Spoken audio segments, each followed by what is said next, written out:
Mais uns minutinhos. Acho que já podemos começar, certo? Tudo bem, pode ser. Ok. Vamos lá. Só para a gente ser pontual e não prejudicar aqueles e aquelas que chegaram pontualmente na hora e nem ocupar demasiadamente seu tempo, Renata.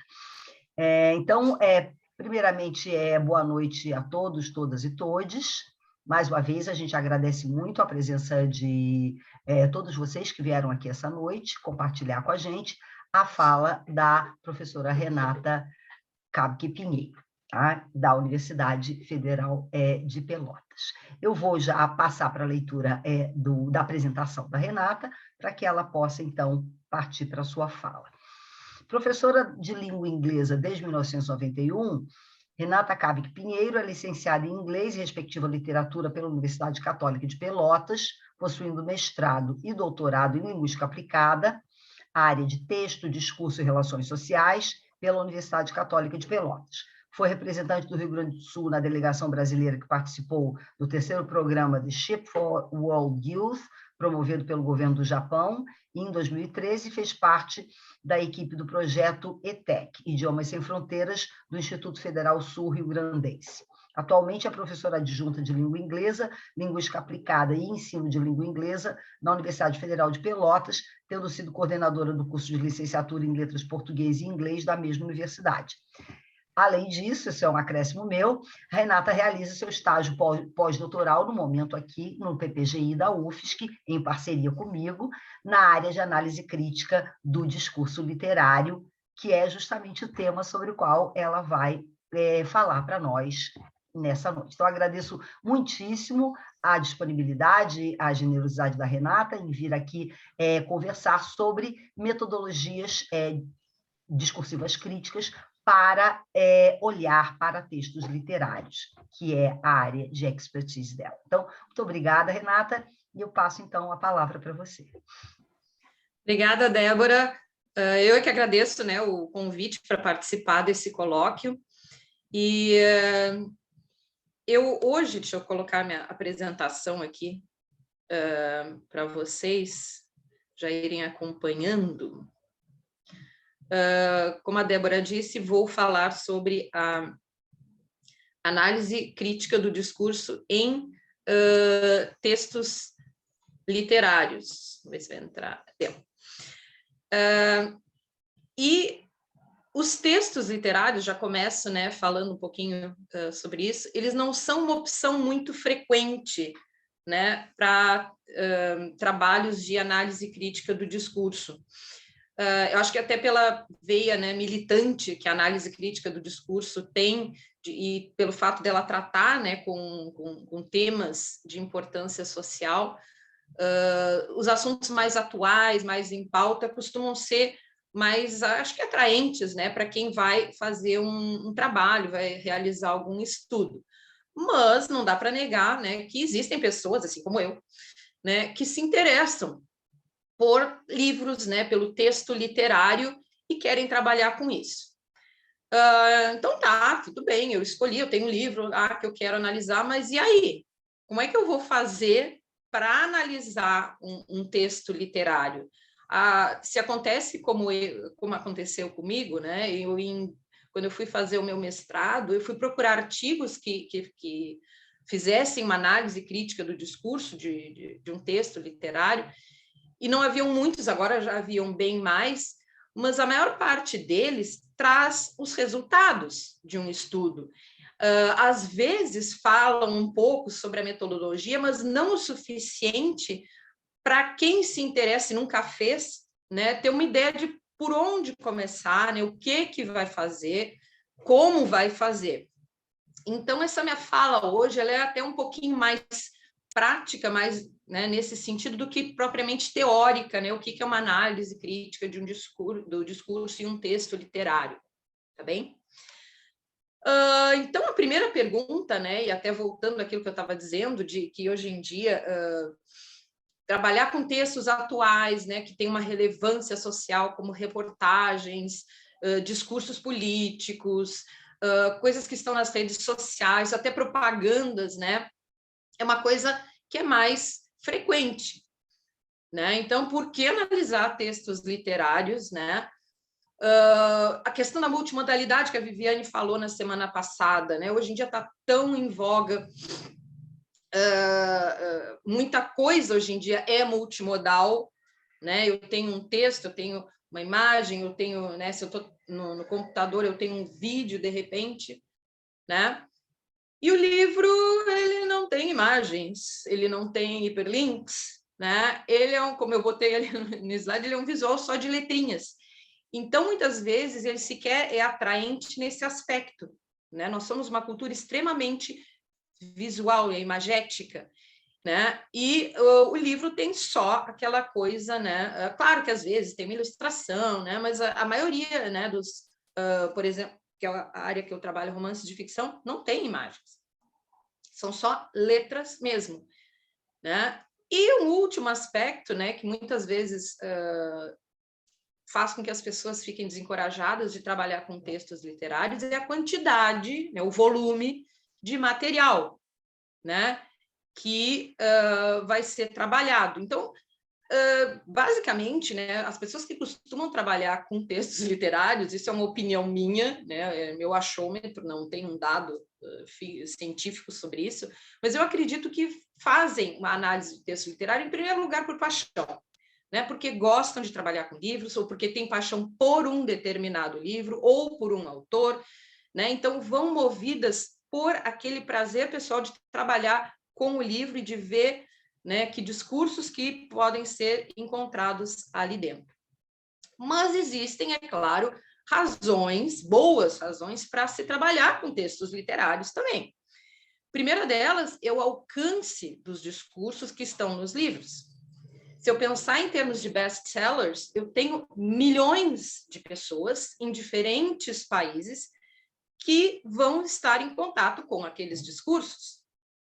Se eu pensar em termos de cadeias intertextuais, né, como o Fairclough chama, quantos livros estão sendo, né, inclusive no momento, transformados em séries de TV e em filmes? Então, a esses milhões de pessoas, né, que leram o livro, eu vou ter mais alguns milhões de pessoas que vão ter contato, né, com aquela trama. Eu nem posso falar nesse caso exatamente assim, vão estar em contato com os mesmos discursos, porque a partir do momento que eu passo para uma outra mídia, né, como é o caso de TV, cinema, enfim, eu tenho outras pessoas envolvidas, né? Eu tenho diretor, eu tenho ator, eu tenho atores, né, atrizes, né, o elenco envolvido, que tenho roteiristas que acabam muitas vezes mudando coisas que estão no livro, passam a estar no filme e não estavam no livro, né? Ou estavam no livro e não estão no filme. E eu já fiz alguns trabalhos de diferenças assim, né, discursivas entre livro e filme, né?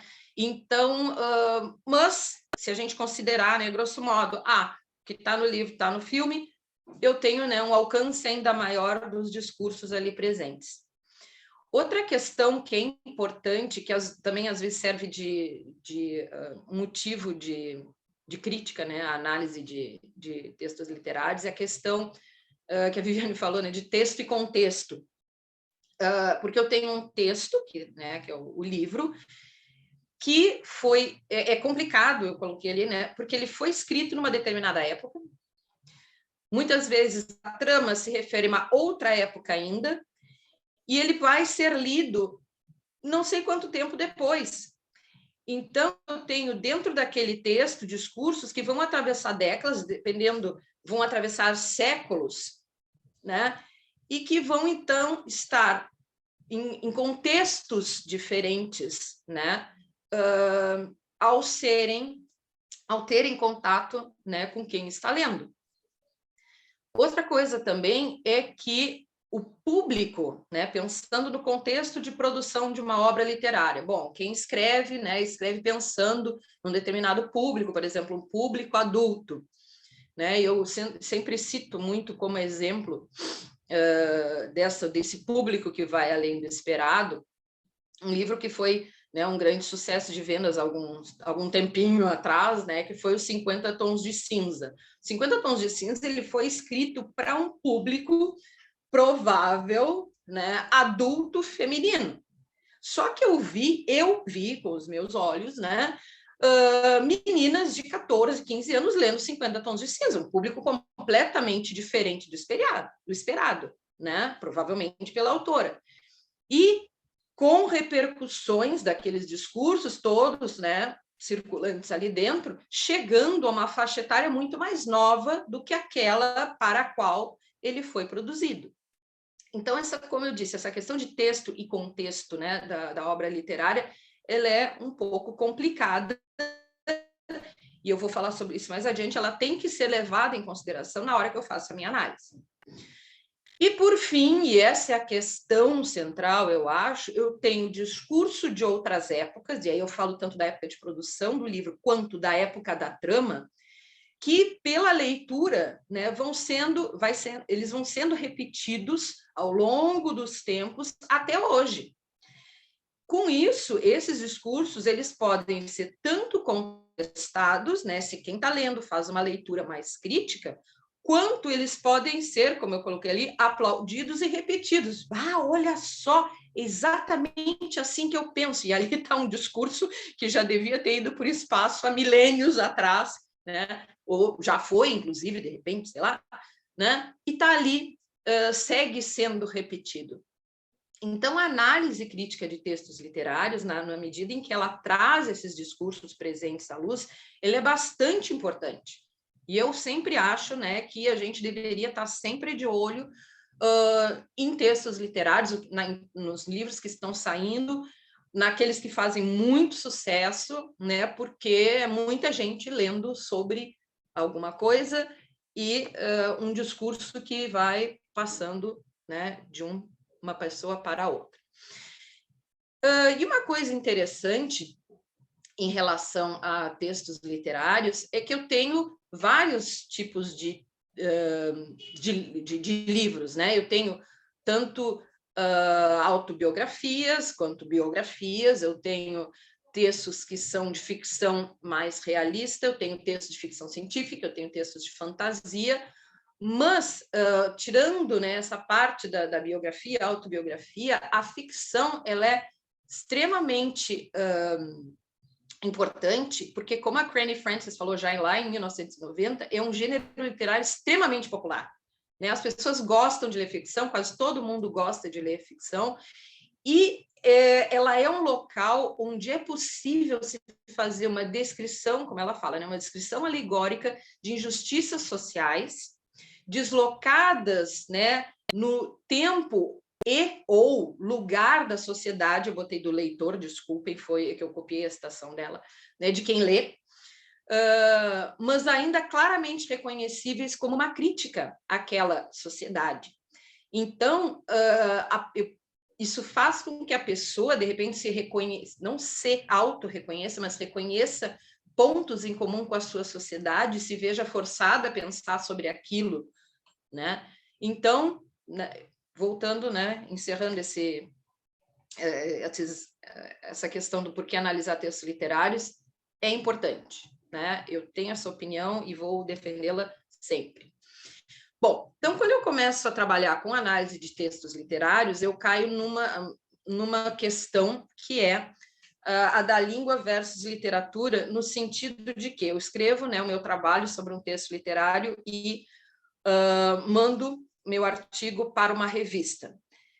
E aí eu tenho que ter muito cuidado, eu vou falar sobre isso novamente mais adiante, com como eu vou, as palavras-chave que eu vou usar para caracterizar aquele meu trabalho, porque se eu estou fazendo um trabalho de análise crítica do discurso, ainda que ele seja um trabalho sobre um livro, ele é um trabalho com base linguística.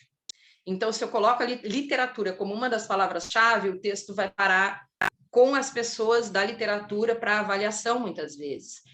E aí complica, né? Porque uma pessoa que não tenha conhecimento não vai compreender o que está acontecendo ali naquela análise, pode até, né, como já aconteceu comigo, um texto meu, uma análise linguístico-discursiva, foi parar nas mãos de uma pessoa que foi avaliar, que era da área de literatura e que não entendeu nada do texto, mas acho que como precisava dar algum parecer, ela criticou, fez a crítica, toda uma crítica literária, né? Porque eu não abordava isso, eu não abordava aquilo, mas, gente, não era uma análise literária, era uma análise linguístico-discursiva de uma personagem, mas, enfim.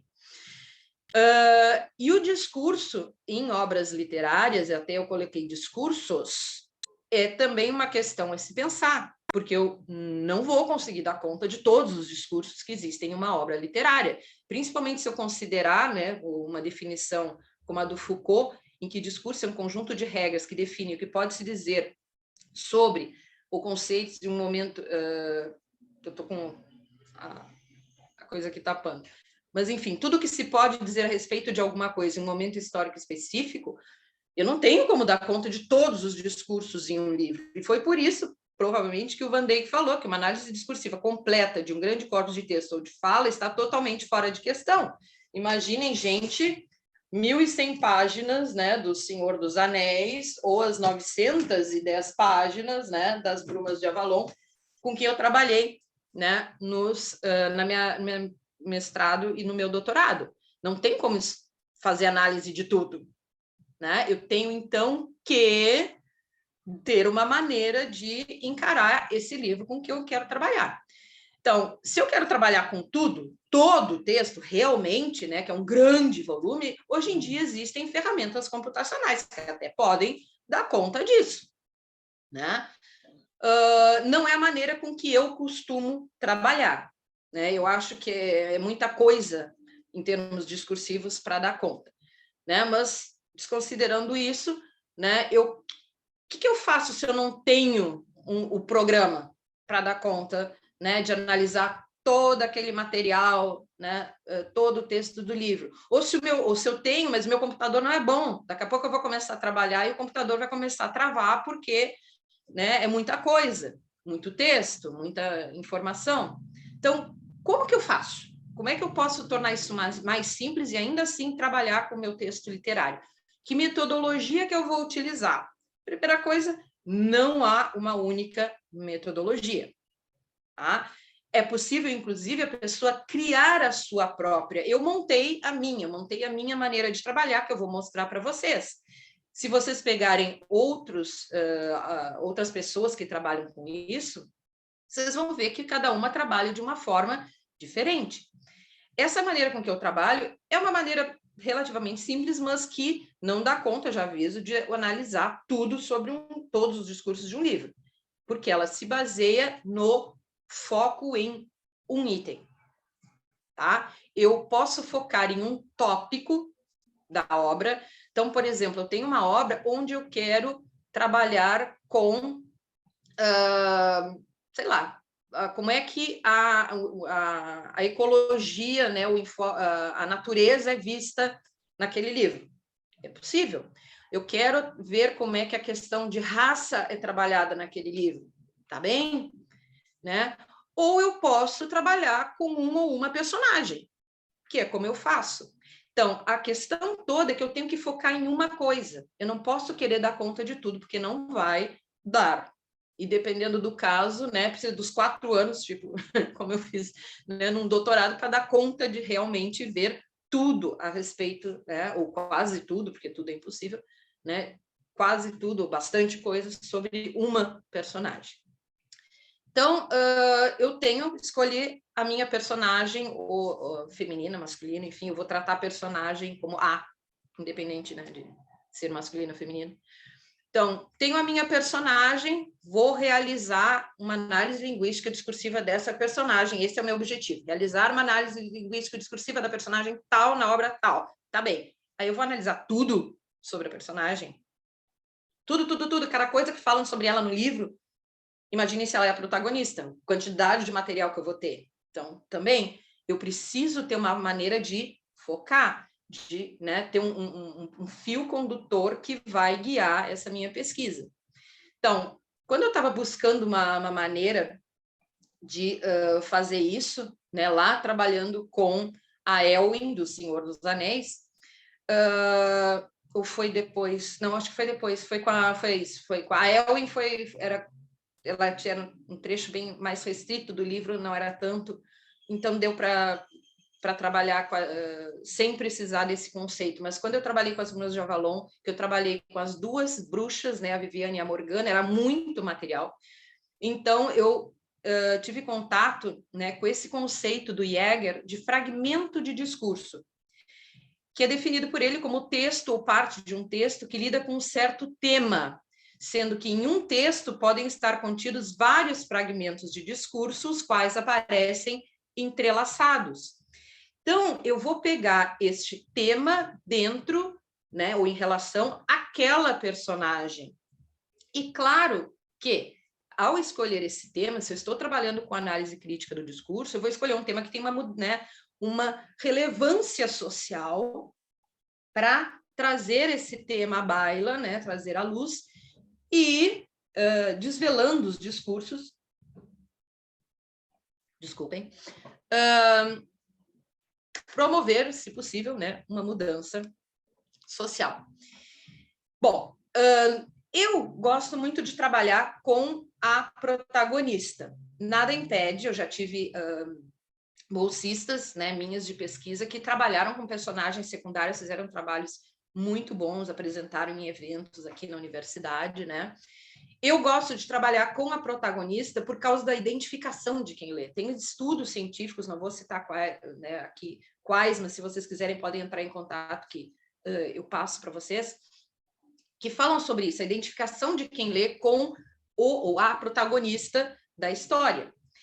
E no caso, né, no meu caso, que trabalho, né, com o feminismo, eu trabalho com protagonistas femininas e de best-sellers, porque aí, né, tem muita gente lendo sobre elas, e pela questão da identificação das leitoras, né, buscando essa questão da mudança social, para ver se há uma perpetuação dos discursos ou uma mudança nos discursos em relação à mulher, quando se trata, né, da protagonista feminina.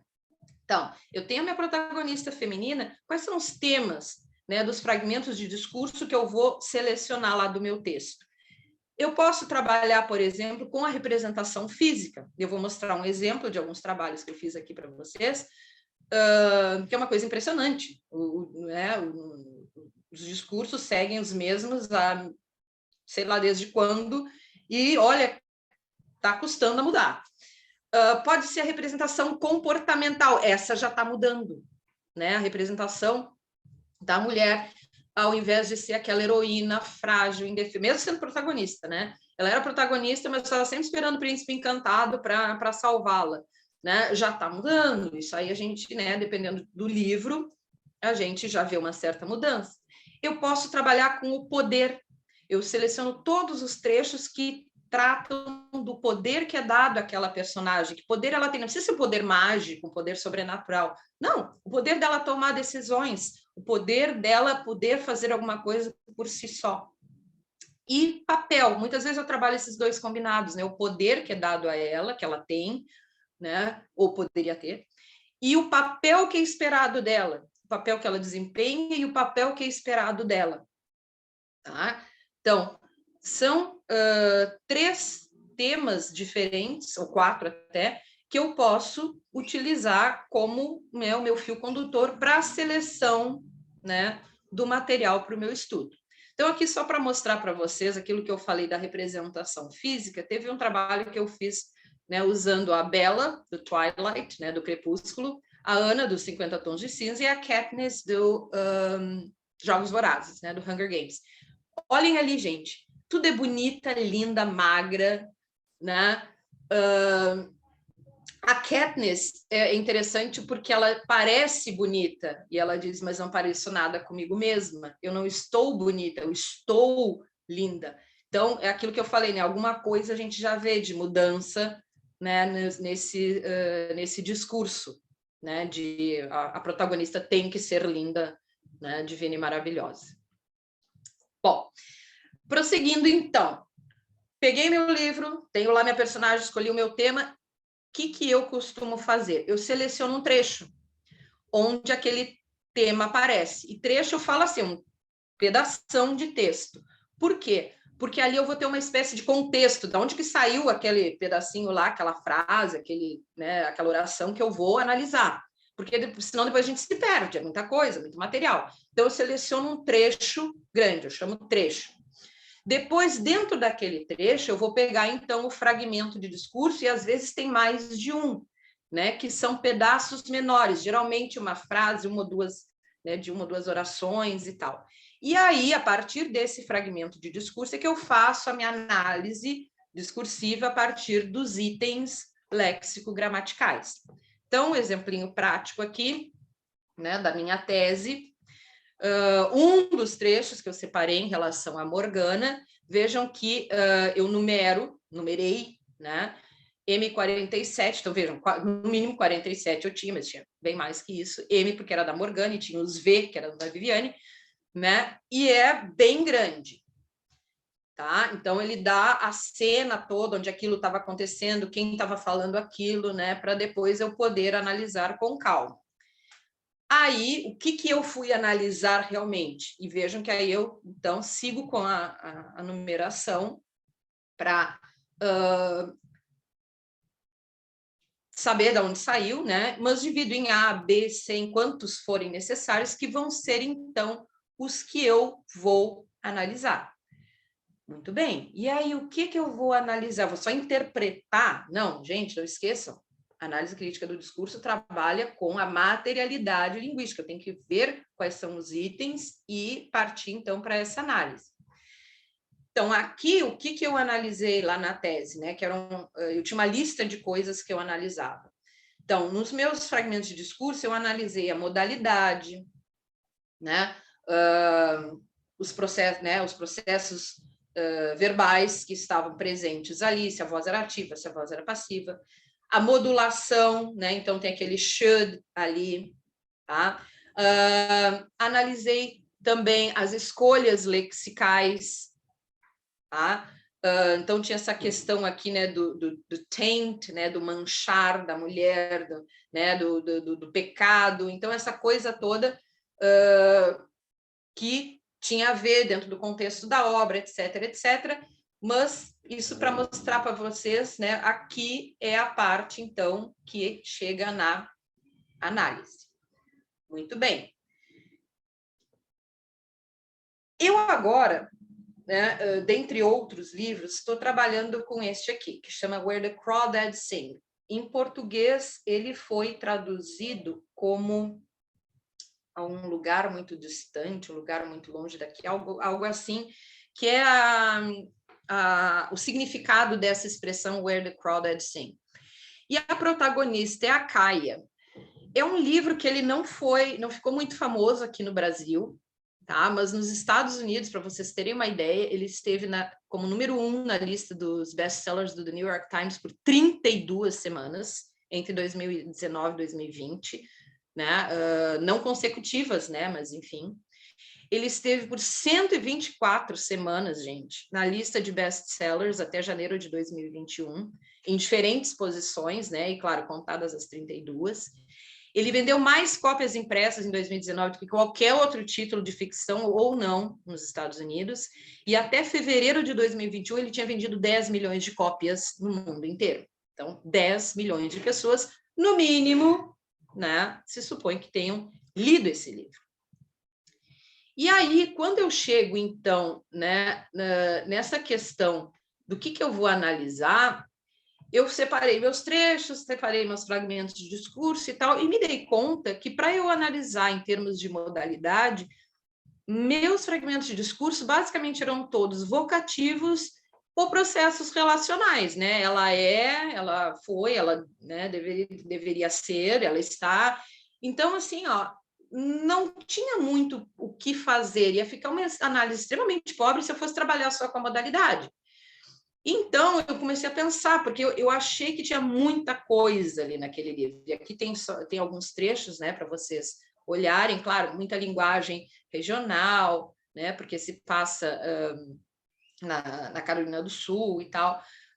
Mas depois vocês vão ver os itens lexicais mesmo.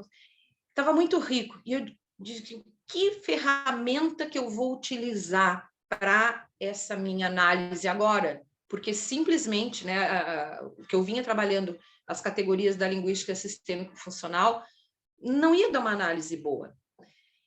Então, cheguei ao sistema de avaliatividade, alguns autores chamam valoração, né?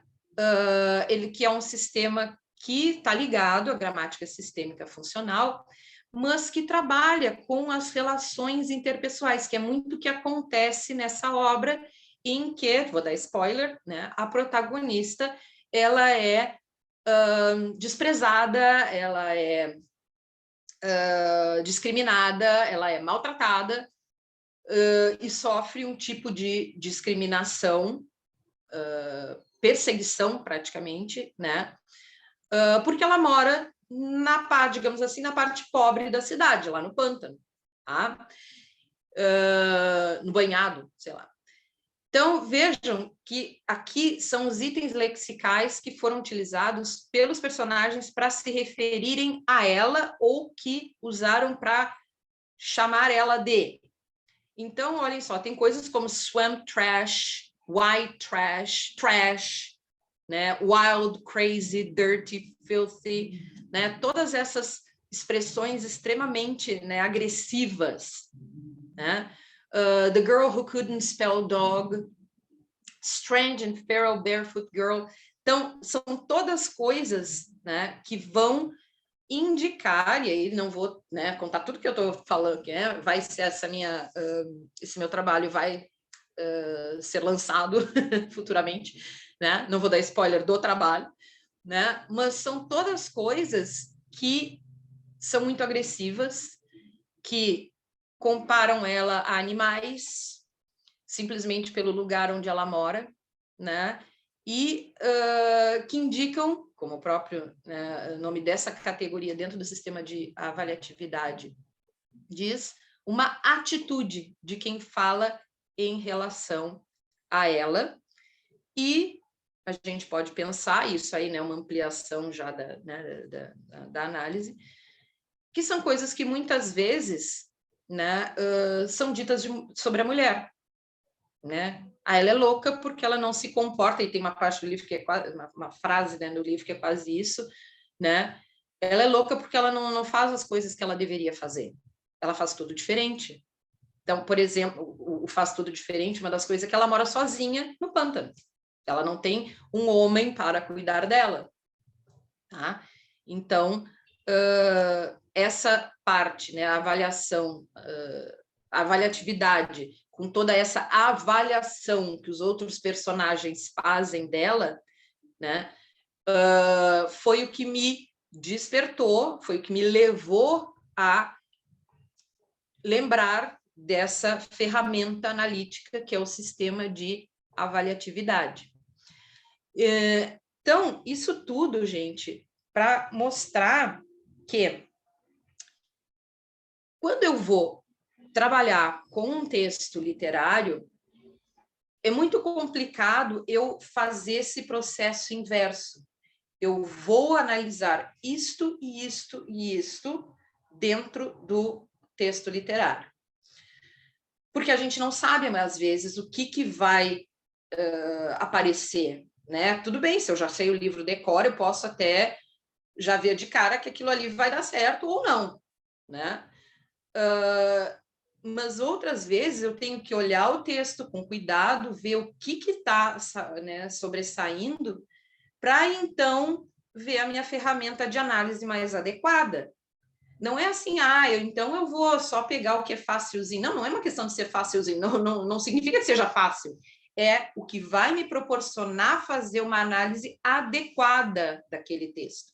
Então, o material é que muitas vezes vai me direcionar para a ferramenta de análise, eu chamo de ferramenta de análise, né? Todas essas coisas, né? Essas categorias da linguística sistêmica funcional, né? Que, como a Viviane Rezende cita, né, nesse trabalho dela de 2017, né, aquelas desenvolvidas pelo Halliday, Van Leeuwen, Martin e White, que é a questão da avaliatividade, mas existem outros modelos, Então, ela cita a Laura Pardo, e gente, no final, nas referências eu não coloquei, tá? Esses outros modelos, vocês vão ter que pegar o artigo da Viviane para ver a referência, tá bem? Só já avisando. Então, esses outros modelos foram desenvolvidos pela Laura Pardo, da Universidade de Buenos Aires, pela Neila Pardo Abril, da Colômbia, pela Margaret Jäger, do Instituto de Pesquisa Linguística Social de Duisburg, tá? Então, eu tenho várias ferramentas. Nenhuma é obrigatória. O que é obrigatório? É eu escolher uma ferramenta que me permita fazer uma análise adequada e não uma análise mais ou menos, tá?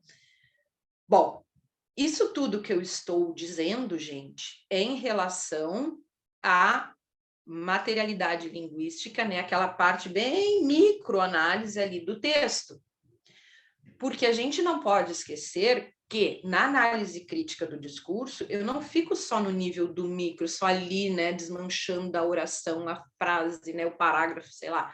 Não, eu preciso de uma análise macro também, né, que pegue aquele texto como um todo e em relação a onde ele está inserido, ao contexto, né, de onde ele saiu, onde ele está sendo consumido, né? Então, para essa análise macro, e aí, né, eu gosto bastante do Fairclough, né, os trabalhos de 2013, 2010. Quando eu comecei a minha dissertação, eu trabalhei lá com aquele primeiro modelo dele de análise tridimensional, né, aquele bem simplesinho, e ali tem o basicão, aquilo ali é o mínimo dos mínimos que a gente precisa observar, né, quando está trabalhando com livro, assim como qualquer outro texto, né? Tem também alguma coisa, né, nessa obra de 1999 dele com a Lily Cholliver, eu nunca consegui dizer o nome dela, tá? Então, combinar a parte micro e não esquecer da parte macro também.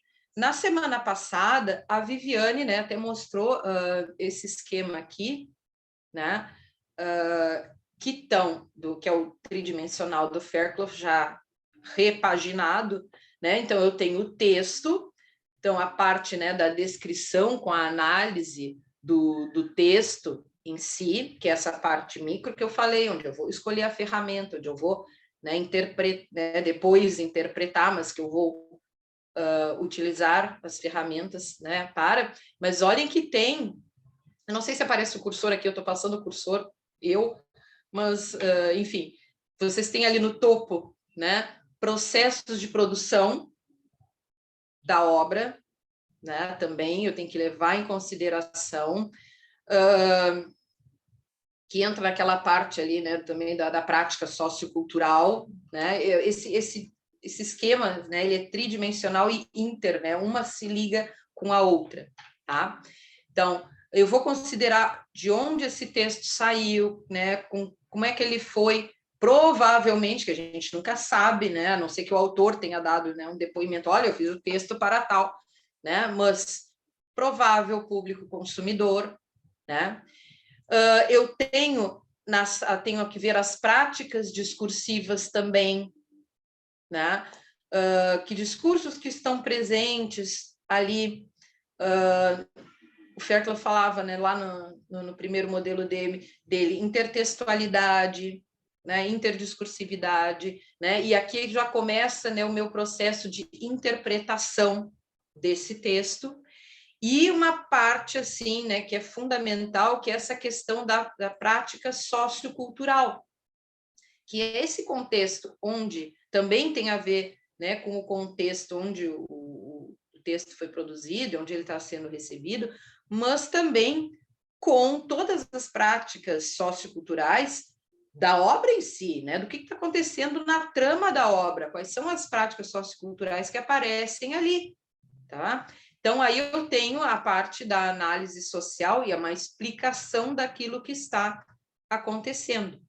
Então, eu falei, gente, bem por cima, né? Isso aqui, que se alguém pretende trabalhar, né, com texto literário, tem que ler essas obras, né, todas, né, e do Fairclough, se é que vai trabalhar com Fairclough, né, para entender bem como é que funciona. Eu estou dando só um panorama bem geralzão para situar vocês em relação a isso.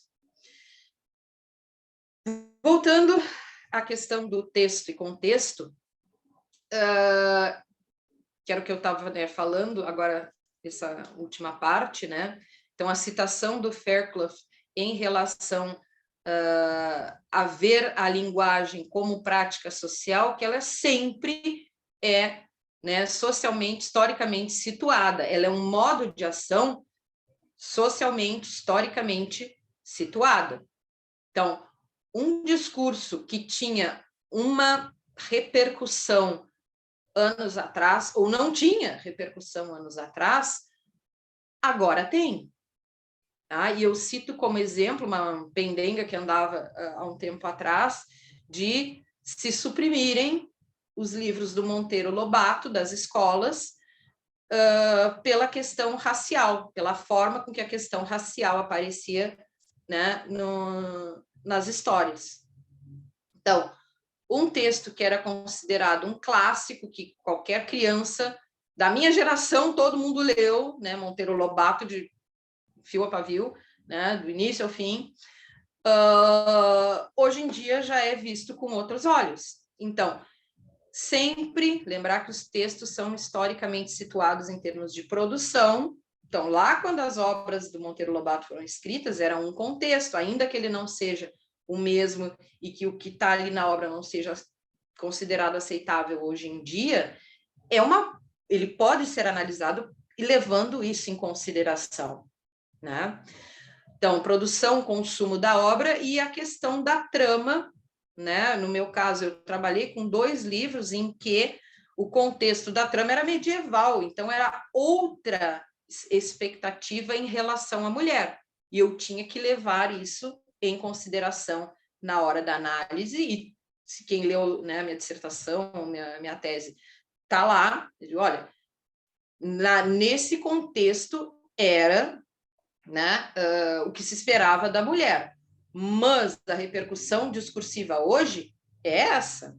A mulher, como submissa naquela época, era quase que obrigatório, mas hoje em dia a repercussão discursiva de ver uma mulher submissa naquela trama do livro, né, pode ter uma repercussão de perpetuar o discurso de submissão da mulher. Então, eu tenho que estar sempre jogando, né, com essas duas coisas na hora da minha análise e ter isso sempre em mente. Então, fora isso, né, na parte do processo interpretativo, eu tenho que lembrar que a ACD é uma linha teórica que ela é transdisciplinar, ela não tem jeito de não ser transdisciplinar, né? E a Viviane Rezende fala até que é preciso estabelecer parcerias com de dois tipos, com especialistas de outras disciplinas e com a militância de movimentos sociais. Claro, dada, né, a natureza do texto com que eu estou trabalhando, mas os especialistas de outras disciplinas e estudos de outras áreas é fundamental. Então, eu fui ter que, com essas obras medievais, eu tive que fazer muita pesquisa sobre a realidade histórica da época medieval, né? Se eu vou trabalhar com um livro onde eu tenho uma cultura, por exemplo, oriental, eu vou ter que estudar sobre a cultura oriental. Por quê? Para entender aquilo ali, né?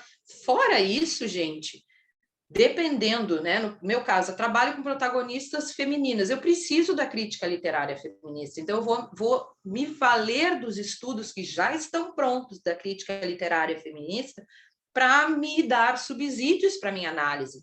Estudos feministas também, estudos de gênero, né, de diversidade, de relações étnico-raciais, até mesmo, dependendo do caso, estudos de relações internacionais.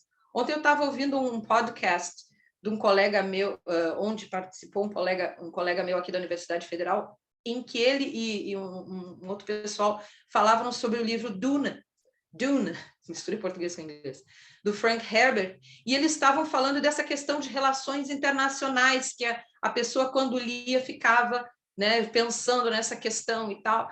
né? Política, de repente eu vou precisar ler sobre política para fazer a minha análise, dependendo do caso, né?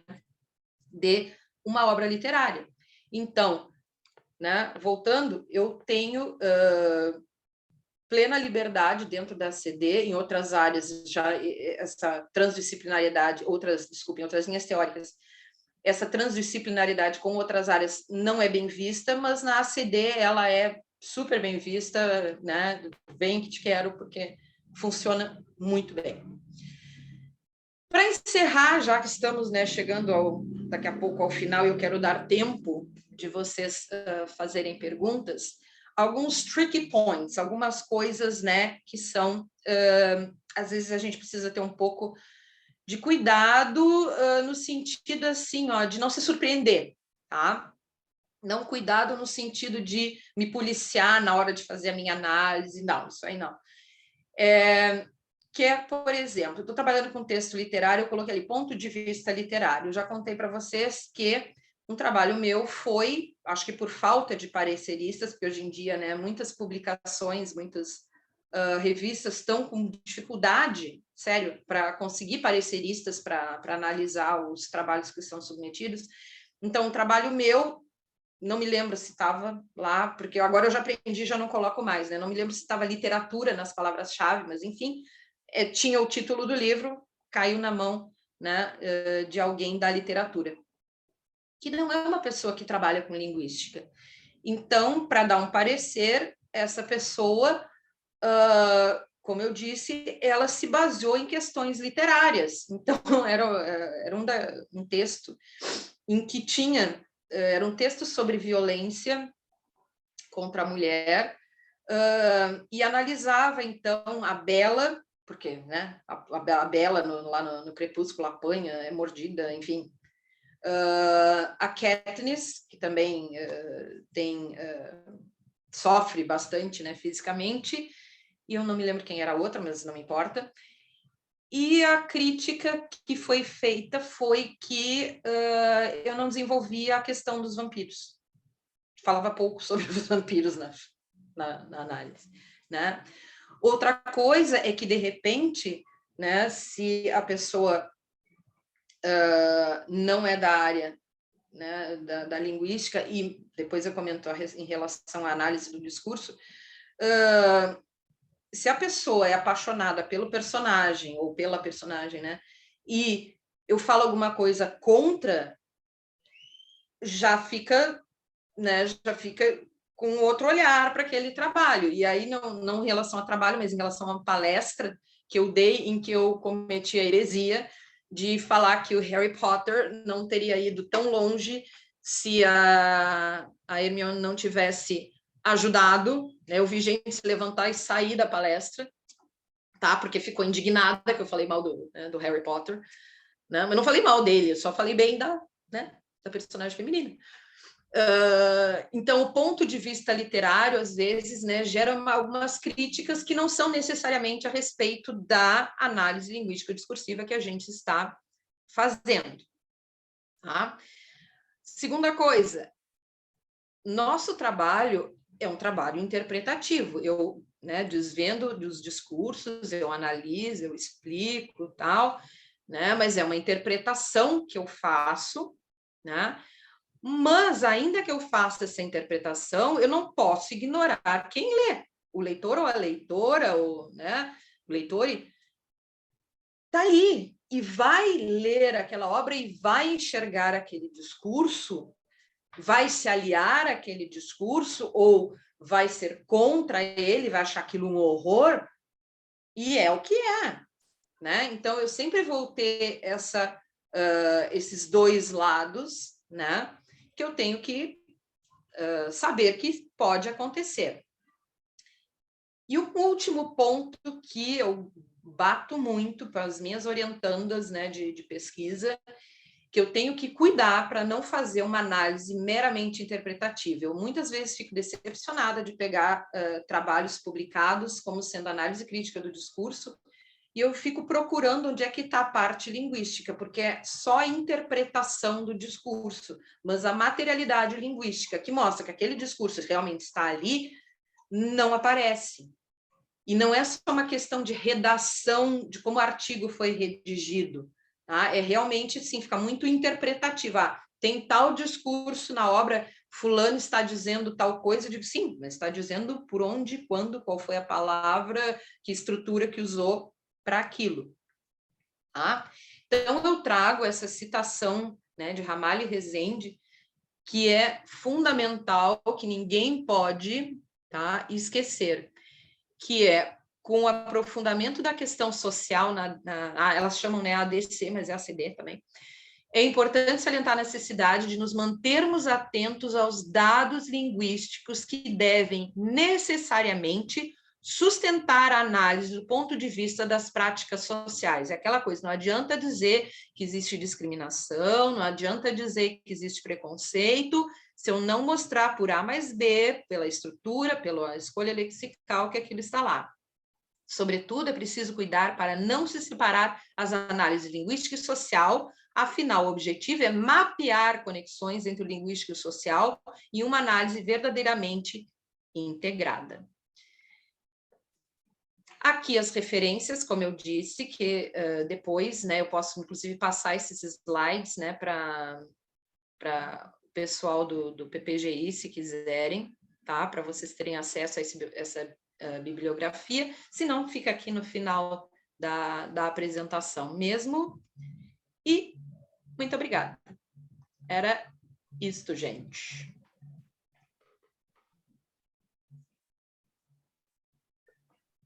Muito obrigada, Renata, pela sua palestra, pela sua fala. Se você puder fechar a sua tela, eu vou só dar uma... Deu. Isso, obrigada. Então, eu vou começar aqui pelo chat, tá? Para ver comentários ou perguntas, tá? Aqui temos um comentário concordando com a sua fala de que Harry não iria longe sem a Hermione, a mais pura verdade. Embora eu não sou nenhuma expert no ramo, no análise do discurso literário, mas embora ela tenha esse papel vital na história, é um papel, ao mesmo tempo, subalternizado. Tá? É importante, mas é secundário. Hoje ainda eu estava... Com certeza. Eu estava discutindo isso num outro contexto, que é o contexto das eleições. Hoje em dia, muitas eleições em diferentes espaços, né,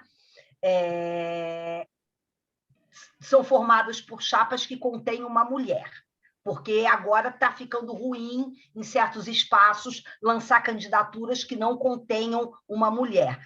Só que essa mulher, normalmente, ela está na posição de vice ou de suplente, dependendo do caso. Ela nunca é a cabeça da chapa, que é mais ou menos como era na história do Harry Potter, né?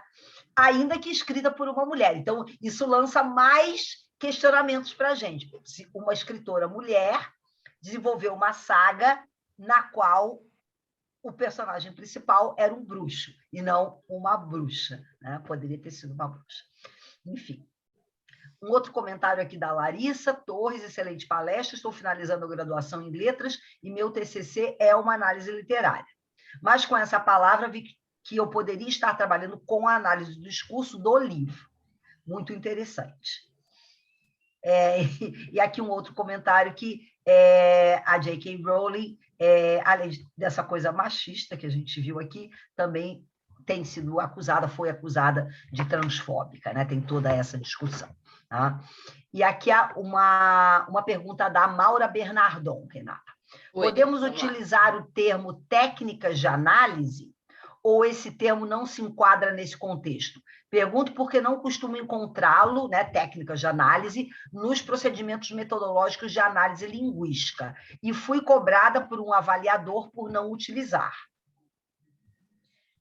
Eu não sei, eu nunca fui cobrada, né, em questão assim de técnicas de análise, até porque eu acho que não é uma técnica, né? Porque o que eu tenho é uma espécie de, né? O que a gente tem é uma espécie de metodologia. Eu tenho as etapas que eu vou desenvolver para desenvolver a minha análise, e aí não é uma técnica, eu vou ter uma ferramenta analítica que vai ser, né, uma categoria da gramática sistêmico-funcional, o sistema de avaliatividade, mas não é uma técnica. A técnica, para mim, soa como um procedimento. A palavra técnica soa como procedimento. E não é, né? Não sei o que exatamente foi cobrado. Essa questão de ser cobrada, né, é muito, o que eu vou dizer, é muito complicada, porque a gente está sendo avaliado, né, por uma banca, e alguém da banca cobra alguma coisa, e a gente fica, né, meio que sob pressão de ter que fazer aquilo. Mas eu acho que faz parte também do nosso crescimento acadêmico a gente pensar sobre aquilo, ver se aquilo realmente se encaixa naquilo que eu estou fazendo, e se eu acho que não, eu ter um argumento para defender aquela minha ideia. Olha, eu acho que não é uma técnica, eu acho que eu tenho um método, uma maneira de desenvolver a minha análise, e pronto. Eu sei, é preciso ter coragem, né? Porque a gente vai meio que peitar, né, a banca, de uma certa forma. Mas eu acho importante, acho que faz parte, né, do crescimento. E eu, pessoalmente, fico incomodada com essa coisa de técnica. E técnica parece uma coisa assim fixa, e é aquilo que eu disse, não existe uma metodologia fixa. Isso é importante frisar. A análise crítica do discurso, ela não tem uma metodologia fixa. A cada pesquisador vai adaptar, e de repente, para um trabalho usa uma e para outro trabalho usa outra. Né? Eu acho que a palavra técnica ela remete a um campo que é, de certa maneira, não compatível com as perspectivas da análise crítica do discurso, que é uma perspectiva crítica, que é uma perspectiva de questionar as verdades que estão postas. Então, eu acho que esse termo técnico, não me parece adequado para a área que a gente trabalha. Não posso falar por outras áreas, mas para a nossa área não me parece uma escolha lexical feliz. Eu acho que tem categorias de análise, modelos de análise, né, que vão ser construídos, como você falou, dependendo a posteriori de você pensar sobre o problema, coletar os dados. Aí é que você vai pensar nas categorias específicas ou como você mesma construiu a sua metodologia a partir ou do personagem ou de temas. Então, isso foi uma coisa que você, como pesquisadora, precisou definir, né? E não propriamente uma técnica, mas muito mais uma toolkits, como você falou, existem ferramentas conceituais, analíticas, e a gente, como pesquisadora, tem que fazer as escolhas dentro das possibilidades que existem. E são várias, como você apontou antes. Depois a Larissa perguntou, Renata, qual o autor desses que você cita nas suas referências que apresenta ou explica o sistema de avaliatividade que você citou na sua fala? O Martin e o White, eu não lembro se estão os dois ali na bibliografia, mas são... e tem também, que nesse... já estava ficando pequeno o slide ali, eu não gosto de botar 2 slides de bibliografia, mas tem em português também, tem o Vian Júnior, que fala também, ele fala sobre o Martin e o White, fala sobre a avaliatividade, né, aqui no Brasil. São os que me vêm agora, assim, primeiramente, né? É que como eu vou quase sempre vou lá no original para ver de onde saiu e vou acompanhando a evolução, eu comecei a trabalhar com o Martin White e tal, e o Martin, então... Não sei se respondi, Larissa. A Praise tá ali. A Débora já está escrevendo. Obrigada.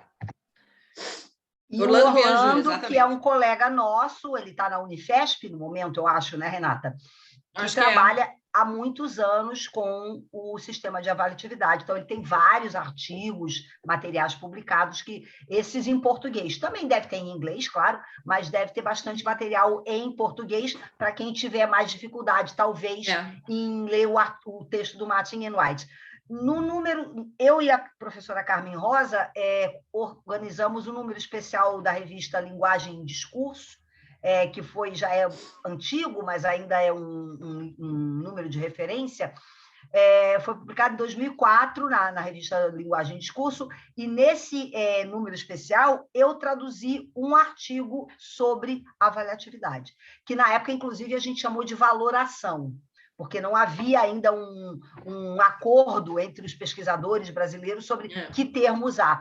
Posteriormente, a escolha acabou caindo para avaliatividade, não valoração, né? Mas esse artigo, para quem quer materiais em português, também pode consultar esse artigo do White, se eu não me engano, que nós traduzimos, eu traduzi, no caso, para esse número especial da Linguagem e Discurso, que lá, aliás, tem vários artigos seminais, alguns traduzidos, outros de autores já consagrados.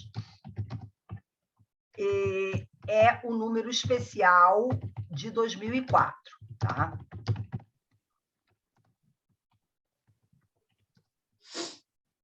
Então, lá há esse artigo já em português. Deixa eu ver se tem mais alguma pergunta por aqui. Se tiverem mais alguma pergunta, pessoal, é só vocês irem listando aqui, tá? Por favor. Podem perguntar. Senão eu anotei algumas questões aqui. Deixa eu ver. Quando você falou dos significados interpessoais, talvez num dos seus trabalhos você olhou, né? Mood, modality, etc.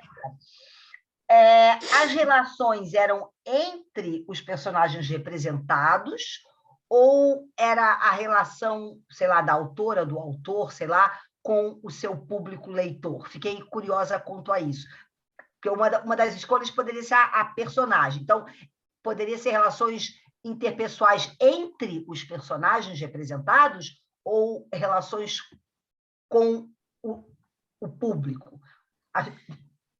Não sei se você... Não, quando eu trabalhei com as relações entre os personagens.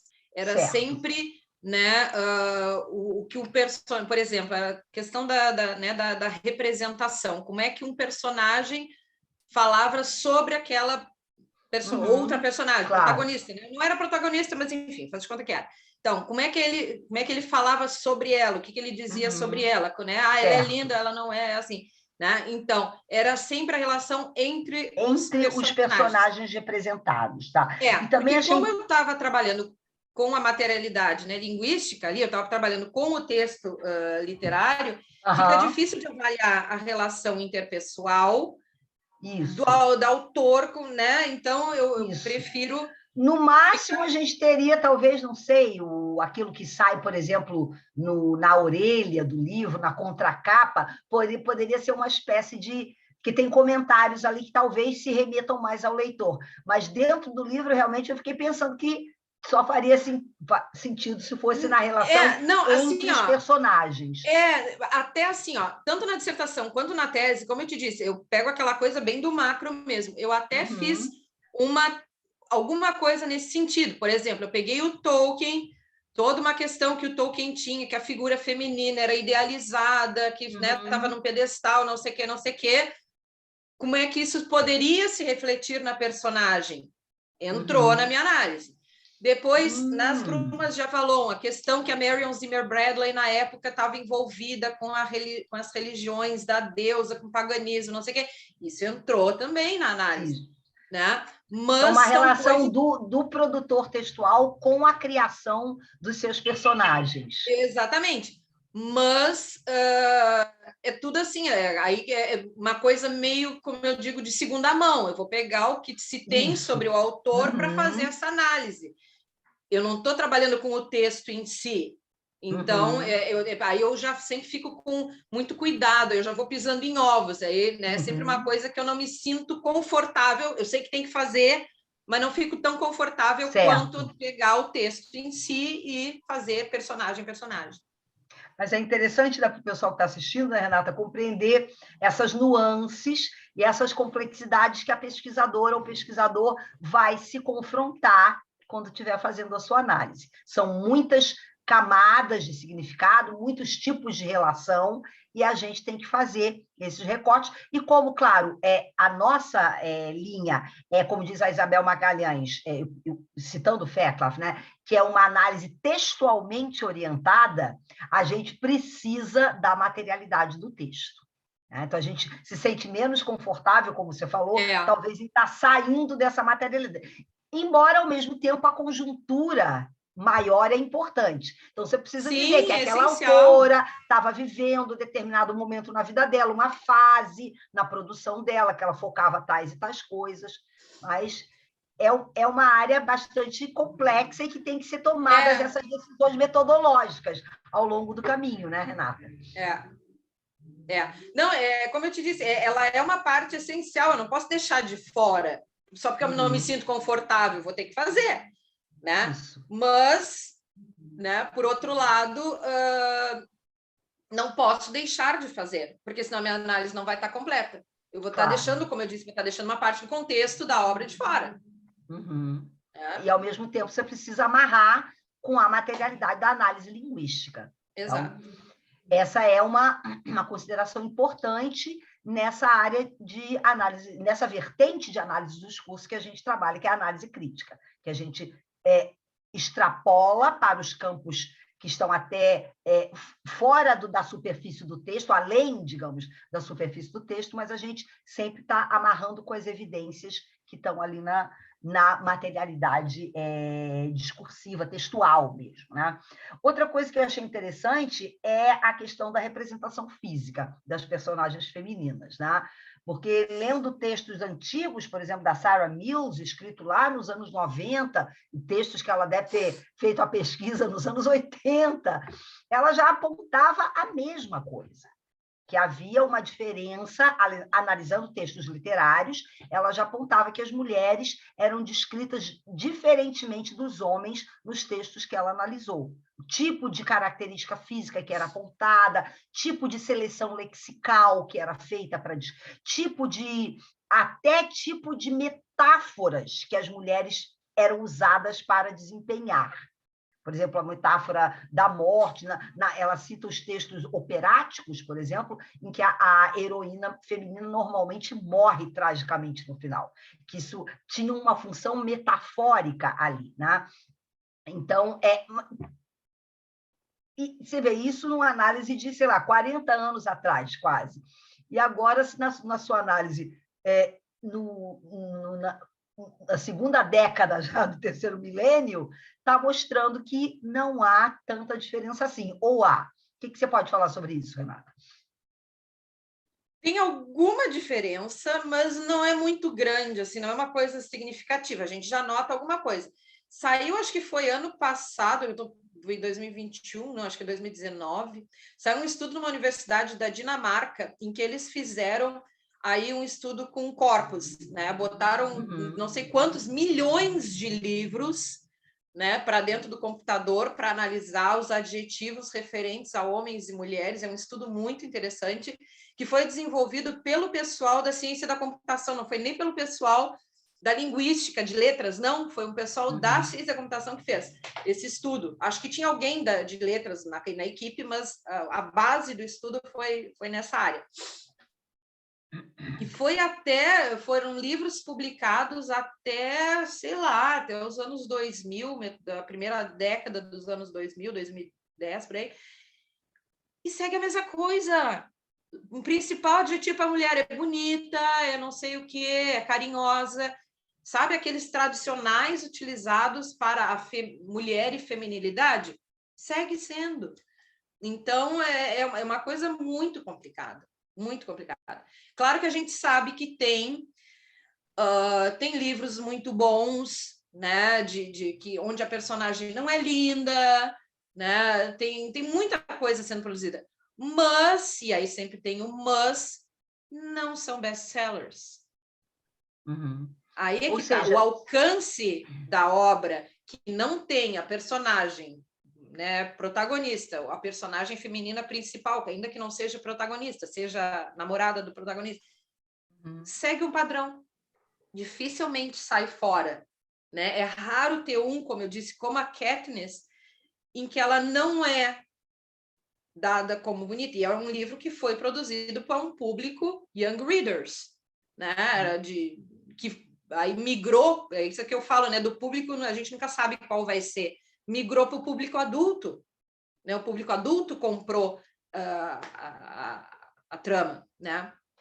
Então, e aí virou para o cinema, e aí, bom, aí depois que vai para o cinema, aí muda completamente, né, a perspectiva. Mas é uma representação física da mulher extremamente interessante, porque o corpo dela não é o principal. E aí e tem muito interessante porque tem cenas em que ela reclama porque ela tem que ser depilada. Uhum.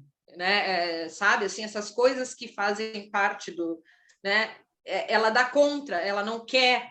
Então é uma perspectiva completamente diferente, né?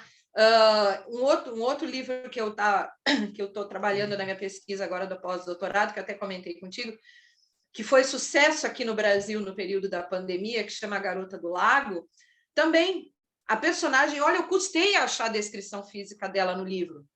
Custei, eu tive que procurar, catar, porque não tinha. Ela aparece lá pelo meio, porque o tempo todo é como ela age, como ela faz, ela é uma repórter que está investigando, sabe? E eu achei isso super interessante, é uma mudança, mas é um livro. Aí tu vê, saem 20 para um que muda. Então, mas é bom ver que tem alguma coisa mudando. O enquadre majoritário ainda é esse marcado, calcado na beleza física hegemônica, né? E você vê diferenças entre autores homens e autores mulheres na construção desses personagens? Olha, não tem uma regra, porque eu já vi mulheres seguindo o modelo tradicional e já vi, como é o caso, esse é um homem. Esse livro que foi sucesso aqui no Brasil, A Garota do Lago, é um homem. Foi escrito por um homem. Então, não tem assim, né, uma regra. Bom, as mulheres vão fazer, né, uma representação física diferente, vão tratar da questão do poder feminino diferente. Não tem uma regra. A gente esperava que fosse, mas o que eu tenho visto é que não é regra. Ou seja, para haver essa mudança, não basta simplesmente que a autora seja uma mulher. Não. Como em várias outras áreas. Para o avanço das pautas da agenda feminista, que, aliás, é importante a gente sempre frisar, pelo menos a perspectiva que eu assumo do feminismo dos 99%, é uma agenda ampla, que não se refere somente às mulheres, mas a uma série de outros grupos excluídos, minorizados, etc. Então, para avançar essa agenda, precisa que não basta que a gente tenha mais autoras mulheres publicando livros. É preciso que a gente tenha uma mudança de mindset mesmo, de maneira de pensar, uma quebra de padrões sexistas, patriarcais, porque a gente pode ter autoras mulheres que reproduzem padrões, digamos, mais tradicionais, enquanto pode ter homens que não reproduzem, que são capazes de produzir representações diferentes. Tá? Eu sempre digo, é preciso ter autoras mulheres que sejam pelas mulheres e pelas minorias. Isso. Porque senão não adianta nada. Como em qualquer área, não adianta a gente ter mulheres na política representativa, mulheres em cargos de liderança. Não bastam que sejam mulheres, precisam ser mulheres engajadas com lutas antissexistas, antirracistas, anti-homofóbicas, anticapitalistas, etc. E tal, né? Senão, não acrescenta positivamente para as nossas lutas. Só depois encontra. Pode, inclusive, jogar de forma contrária. Outra coisa que eu achei legal, e que é bem importante, a gente talvez não tenha ainda muito essa prática, mas é uma prática estimulada pela análise crítica do discurso, é das parcerias transdisciplinares ou interdisciplinares. Então, como você falou que, por exemplo, você precisou ler sobre teoria literária para preencher alguns gaps no seu trabalho, eu fiquei pensando que seria muito legal se você pudesse produzir em parceria, produzir um artigo, produzir, sei lá, publicações, pesquisas em parceria com alguém da crítica literária feminista, porque é um campo já bastante sólido dentro dos estudos literários. Eu não sei se você pensou nisso alguma vez, Renata, com alguém como a Susana Funk, por exemplo. Né? Ela me orientou no mestrado e no doutorado, mas a gente nunca conseguiu, porque foi bem quando ela voltou para Florianópolis, então a gente não conseguiu nunca trabalhar as duas juntas. Mas é uma ideia interessante, que eu mesma ainda não consegui emplacar, mas gostaria muito da gente poder publicar com uma parceira ou um parceiro de um outro campo das humanidades ou das ciências sociais, ou mesmo de letras, mas que seja, por exemplo, da literatura, e que a gente pudesse produzir. Isso seria um exemplo muito legal de interdisciplinaridade que dá resultados muito bacanas, porque cada um traz a sua expertise e consegue produzir um trabalho mais interessante, mais profundo, né, talvez. Sim. E um outro comentário que eu ia fazer, depois eu vou pedir que o pessoal participe, é que quando você mencionou as outras possibilidades, outras metodologias ou outros modelos analíticos possíveis, lembrando só o pessoal que estiver aqui, que a nossa última palestra vai ser justamente sobre o método desenvolvido, ou a metodologia desenvolvida pela Laura Pardo, na Universidade de Buenos Aires, que é o método sincrônico diacrônico, né, que é um método que é oriundo, tem uma base também na linguística sistêmica funcional, mas que desenvolve categorias próprias de análise, e próprias para a ACD, usando também a ACD como base teórica, e que vai ser muito interessante para quem quer se familiarizar com outros métodos, além da linguística sistêmica ou do appraisal. Né? Então, fica aqui o convite para os que estão presentes, que procurem participar da última palestra, que será em espanhol, ministrada pela professora Mariana Marquesi, da Universidade de Buenos Aires, apresentando para nós, então, o método sincrônico diacrônico, que é textualmente orientado, que tem toda essa amarração microtextual, mas que permite que você faça a conexão com os níveis macro. Tá? Então, se alguém mais quiser fazer alguma pergunta, gente, eu já falei muito, agora é a vez de vocês. Aproveitem, pessoal, matem a curiosidade. Podem aproveitar que a Renata está aí para responder. O pessoal está tímido hoje.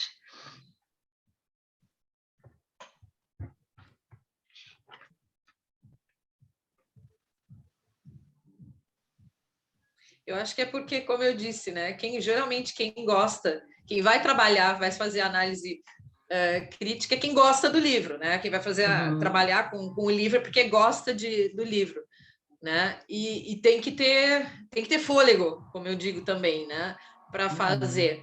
Não é a mesma coisa, né? Pegar, sei lá, coisas mais curtas às vezes, né? Ainda que seja uma quantidade de material bastante significativa. Por exemplo, se eu vou trabalhar com redes sociais, eu vou ter um monte de material, porque é muita coisa que é publicada muito rápido, né? Mas, ao mesmo tempo, são trechos curtos. Então, né, não parece ser... Eu acho que, às vezes, né, a pessoa pega, que nem eu digo, pega um tijolão feito esse aqui, já se apavora, né? Então, o pessoal que está, de repente, que está aqui assistindo a palestra, né, veio por curiosidade, mas não porque realmente se interessa em fazer. Ó, temos aí uma pergunta.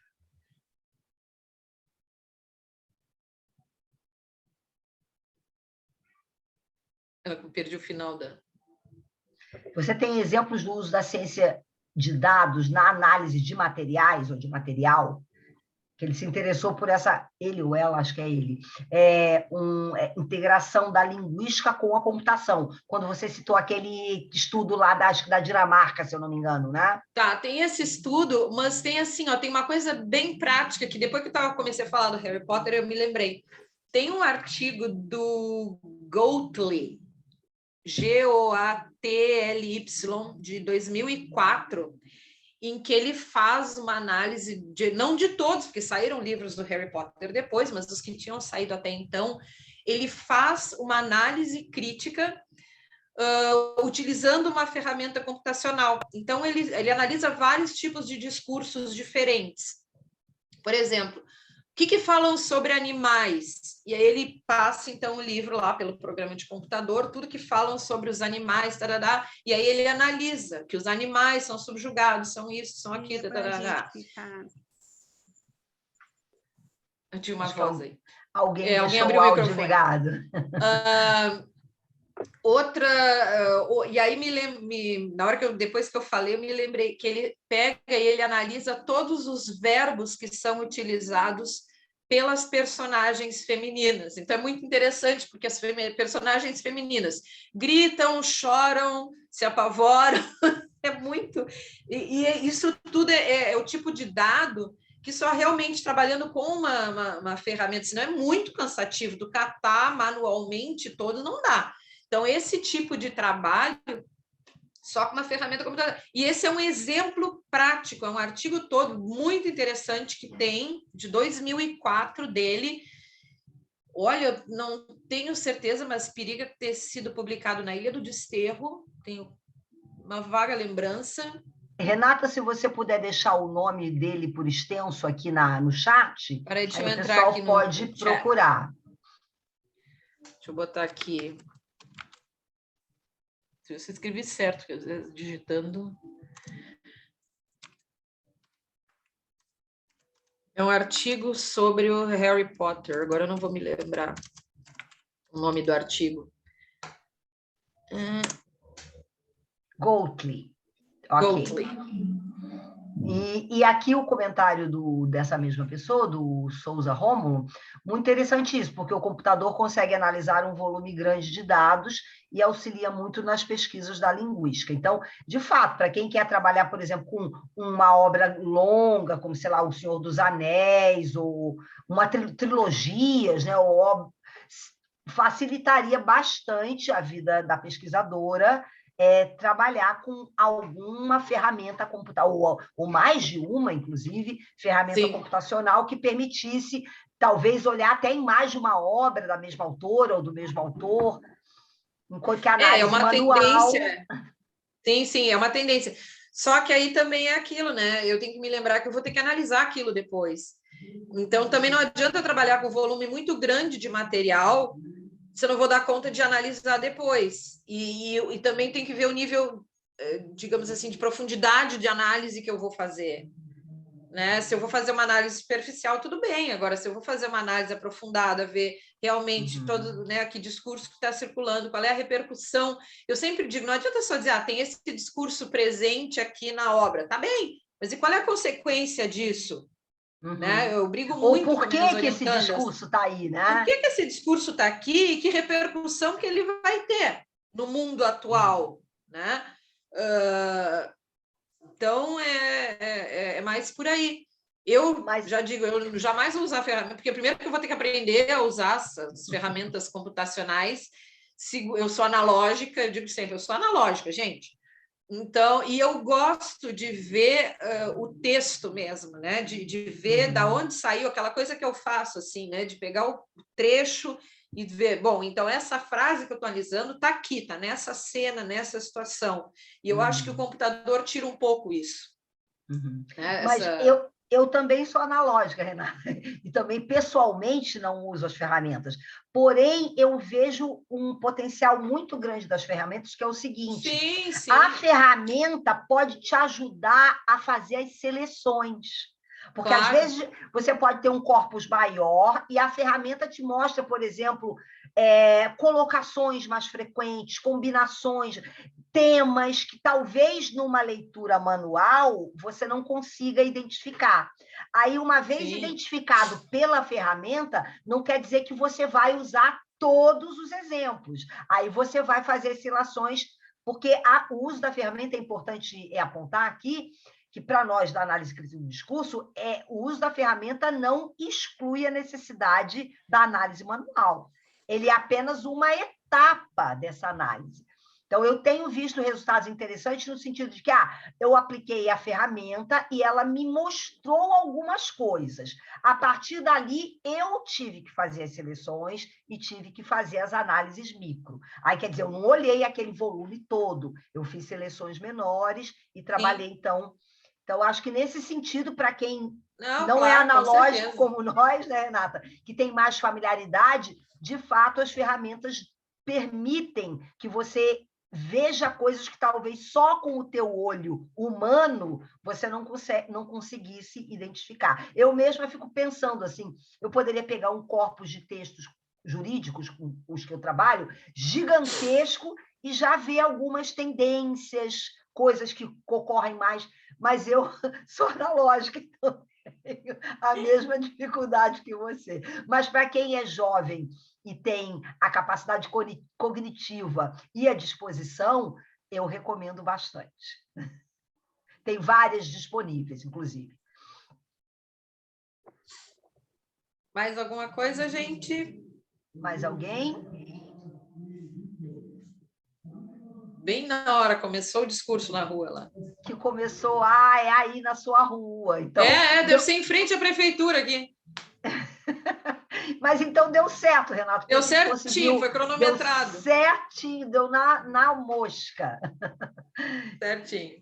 Olha, tem sim, a PGI aqui nos lembrando que a próxima palestra, a da semana que vem, será com a professora Carmen Rosa, que já foi professora aqui do PPGI, foi minha orientadora de mestrado, grande amiga e parceira, e que vai falar, então, sobre as áreas de expertise dela, que são ACD, semiótica social e gênero. Então, por favor, convidamos a todos.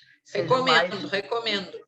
Estejam aqui, vai ser a penúltima palestra, e a última, então, na primeira semana de novembro, vai ser a da Mariana Marchesi, sobre o método sincrônico diacrônico.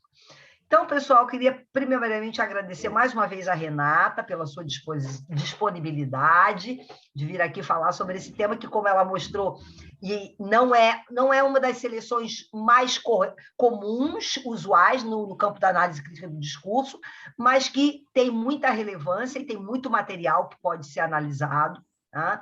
Principalmente, eu fiquei interessada eu achei interessante essa migração, essas cadeias de gêneros, que o texto pode partir de um texto literário, se transformar num roteiro, se transformar num filme ou numa série. Eu já vi o oposto também, Renata, o que era originalmente um filme, depois foi publicado, o roteiro acabou virando um livro e foi publicado posteriormente. Então, é bem interessante pensar nesses movimentos todos, né? Então, é um campo muito interessante para quem gosta muito de literatura, curte muito e quer juntar a sua paixão pessoal com a pesquisa em análise do discurso. Agradecemos também, a Larissa está nos agradecendo aqui, nós é que agradecemos a presença de todos, todas e todes, desejamos uma boa noite para todo mundo e estejam presentes na quarta-feira que vem, que teremos uma outra excelente palestra, com certeza. Muito obrigada, Renata, boa noite para todos. Eu que agradeço. Todas e todos.